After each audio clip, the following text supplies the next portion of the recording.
Hey, what's going on YouTube? And welcome back to Coffee Shop Chatter on Miss Controversy. So, of course, everybody know last night you had the 3-on-1 debate with Trump and Kamala Harris, along with the so-called moderators of ABC. So, my take on I think uh, it's time that no major network should be in charge of hosting, being moderators. I personally think it should be some independent folks who aren't either left or right, preferably an independent person because they really don't have no stake in the fight. So you find someone who's independent, find somewhere where it can rotate through the major networks as far as filming, but as far as moderators, it shouldn't be no one who belongs to a network. And I say that to say this: the young lady who was actually one of the moderators is an AKA. Kamala Harris is an AKA. Both of them belong to the Divine Nine, which is one of the sororities of the multitude between the sororities and fraternities. That is no different than if you take some folks from the Masonic order. And I would tell you, it's going to go in their favor. It would go in one of our favors. That's just how it is. It's you going to take care of those who belong to you. And that's what happened. So I think what needs to happen is, like I said, independent person or people get people that vote independent. I don't care how you have to find out how to find out where they lean, but that's what needs to happen because the bull crap that was going on last night was ridiculous. Constantly fact checked in, you know, Trump, constantly re-asking questions for him to address something, but they never did to Kamala. She didn't answer other than the abortion, because that's the only thing she seems to be able to speak on. I guess deleting babies. That's why I say some of you fake ass Christians out there, fake ass Bible thumpers or whatever your religion is. If you believe in or even lean towards abortions, other than it dealing with rape, incest, or them carrying the baby term, whatever, is a threat to the mother's health or her life. Outside of those three reasons, I don't see no reason for anyone getting one. Learn to be responsible. Learn to protect yourselves. There's too many ways for women to prevent themselves from getting pregnant. Outside of those three reasons I named. But before I get way into this, go ahead and hit the subscribe button. Like the video, comment. I always like to hear what you guys like, what y'all have to say. But that was the only thing she was able to speak on. Anything else to ask her about the economy? Is the economy better now, or was it better during Trump's 4 years? It was better during his 4 years, when he's 4 years in his 4 years in office. These last 3.5, it was shit. How she answers that? Oh, well, I didn't come from with a lot of money, and my family this, and I was raised this way. Nothing to do with the damn question. The debacle about Afghanistan. She didn't address that. They didn't take ownership for that. Remember, she's always the last person in the room. But it also shows how easy it is to manipulate the majority of people in this country. And it shows their lack of intelligence. Because all she gave was a bunch of word salad, a bunch of BS, and people said, oh, she killed it. She handled it. Last time, from what I seen, she was getting a little bit more upset than he did. He didn't, not once did he try to interrupt her when she was talking. Twice, he got her. Hey, I'm talking. he had to get on her twice about that. So she was the one out of character. She was the one constantly making faces. She couldn't even look at the camera like Trump did the whole time, looking forward, like he's talking to the people, looking into the camera. Whole time she's doing all this and constantly looking at him because she was trying to see what reaction she was getting out of him. She was more concerned with that than addressing the questions. And still to this day, I got people that I know on Facebook. I call them, they're fucking idiots. They are idiots because they, for some reason, act like she did a good job, and then I say, okay, what's her policies? What is she planning to do for the economy? What is she planning on doing for the border? Oh, well, she wasn't the president, but she was in charge of the border for the past goddamn 4 years, 3.5 years that she's been the vice president. She didn't do nothing to address it. She went down there to El Paso. That's not Eagles Pass. El Paso is not the main gateway for where all those illegal immigrants was coming in at. So I tell people, I was stationed down I was down at Fort Bliss. 2019, 2021. So mostly 19 and 20, I was in Afghanistan. So I was there when we was closing down camps and FOBs and sending equipment back from and it was this small, what I would call like outposts, little small camps. Wasn't a lot of personnel there. I was there when we was going in, getting equipment out because they wanted to use what I do for certain things to kind of mess with the damn Taliban.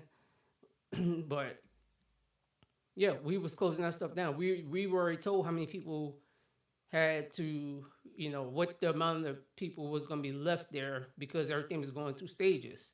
So 10th Mountain, who was our replacement when I was with 1st Armored Division, they didn't bring all the people.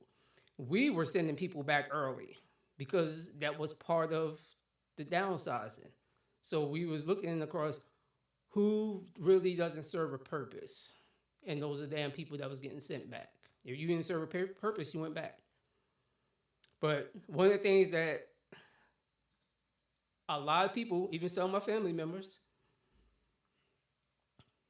because they believe what they hear, but people don't want to fact it. When people's like, oh, Google, look at this. I say, yeah, it shows you have no college degree, which means you never wrote no paper because you already know you Googling something is not a source. Give me a reputable website with the information. Don't tell me, you can look it up on Google. Okay, yeah, that's like you tell me I can use Wikipedia. You can't use that as a source for when you're writing a damn paper, whether it's APA or MLA. You cannot use it.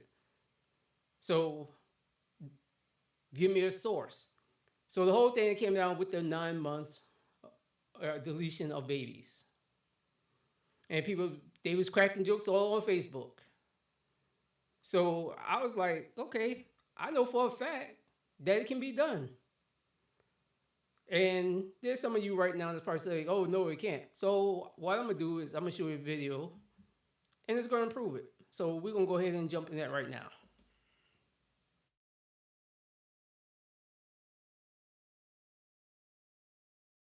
If that was a tactical error by him, but I do want to just spend a minute on this fact check you just mentioned. Here it is. Here's the moment we're referring to where Lindsay Davis helpfully fact checked Trump on this abortion claim. They have abortion in the 9th month. They even have, and you can look at the governor of West Virginia, the previous governor of West Virginia, not the current governor, who's doing an excellent job, but the governor before. He said the baby will be born and we will decide what to do with the baby. In other words, we'll execute the baby. There is no state in this country where it is legal to kill a baby after it's born. Okay, that's not true. And maybe she can use the word kill. It's not like somebody's sticking a knife in the dead baby, in the live baby as it's dying, Emily. But you and I both know that in places like Minnesota and elsewhere, if you are trying to abort a baby in the 9th month or otherwise, and it's born instead of dying in the mother's womb, they will let that baby sit on the table and die. And Trump's claim, though Rich is right, he said at first West Virginia, later he corrected himself to Virginia. Their former governor, Ralph Northam, said this on camera, admitted to this. Here is the soundbite. Boy, if a mother is in labor, I can tell you exactly what would happen. The infant would be delivered. The infant would be kept comfortable. The infant would be resuscitated if that's what the mother and the family desired. And then a discussion would ensue between the physicians and the mother. So I'll give you one other. Roger Severino, he's with the Heritage Foundation, tweeting out the following. Harris, and as it turns out, Lindsay Davis, is dead wrong. Some babies do survive abortions and can be saved, but are denied life-saving treatment, including under Tim Walz's watch. Harris even voted against the Born Alive Abortion Survivors Protection Act that would have defended the lives of these babies, their right to live once born. Unconscionable. Trump didn't say any of that, okay? He tried. But the nerve of this moderator to inject herself into it without any of this.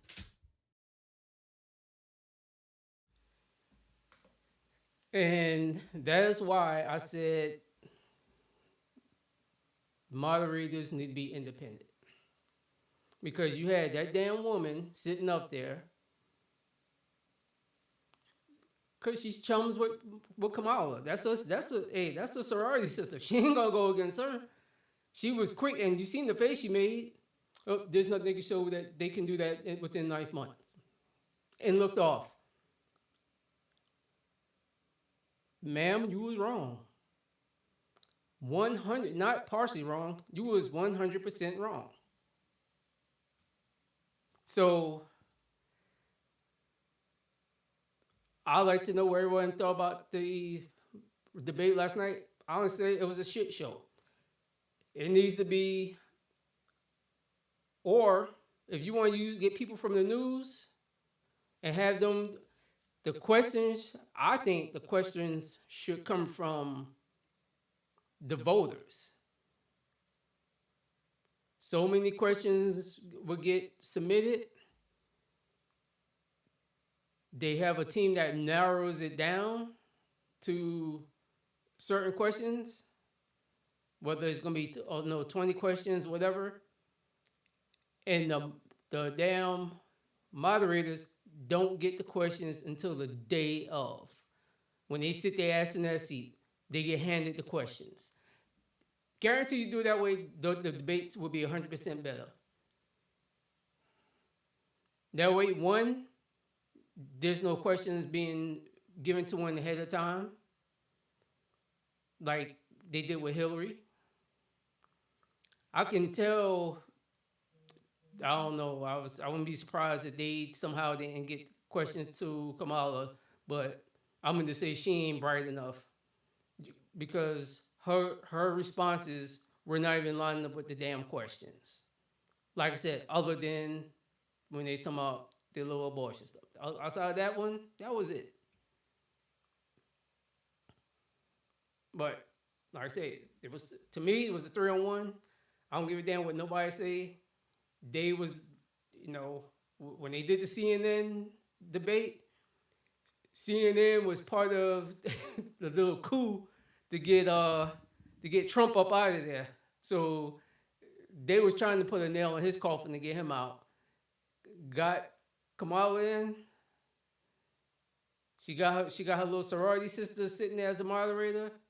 Oh, and by the way, the person who runs ABC is like her best friend that actually hooked her and her husband up. So you're all around. Everything's in her favor. So I'm surprised Trump didn't blow up. I could tell he was getting pissed off because I would. It's like every time you say something, you getting fact checked, but she's not. But I just want to know what y'all know, what you think about the whole debate thing. Do you think, that it needs to go to, well, you have independents going on there. Do you think that questions should come from the voters for for the individuals for them to answer. So hey, that's all I got. I already threw a little video up on my Facebook page, so I'm waiting to see how many people come out there because I got a lot of people. I'm gonna just say they're not that fucking smart. They're sheep. Like a lot of people out there are sheep. They believe everything somebody tell them. They don't do no type of research on their own. It's the same people who believe that stupid whatever Project 2025. Didn't read a page of it. But they said, oh, well, he got the Project 2025. First thing I said is, hey, did you read it? I read it. I even highlighted some stuff in it because some of the stuff I noticed was already in the works since 2017 when General Milley, especially when you talk about the Army stuff, certain things for the Army, when General Milley was the Joint Chief of Staff. Some of the stuff was already being implemented. But again, like I said, that's all I got. Get in the comments. Let me know what you think. And I'm out of here.